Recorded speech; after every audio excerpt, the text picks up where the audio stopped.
In Greeley, the ethnicity of the population was almost totally, when we moved to the west side, was totally Gentile.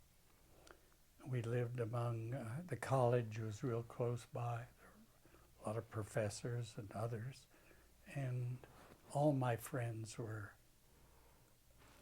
Christian at that time.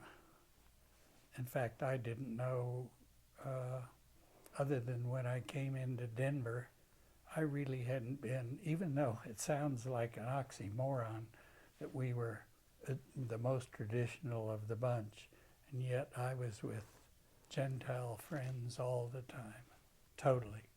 And yet the same atmosphere of going to Cheder in Greeley when we were young, from 4 to 6, we'd walk down to a little synagogue that most probably is the first synagogue north of Denver.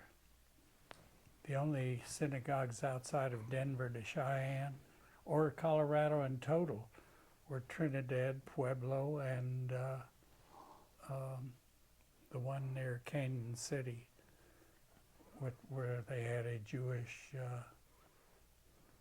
farm development at one time that went kaput. But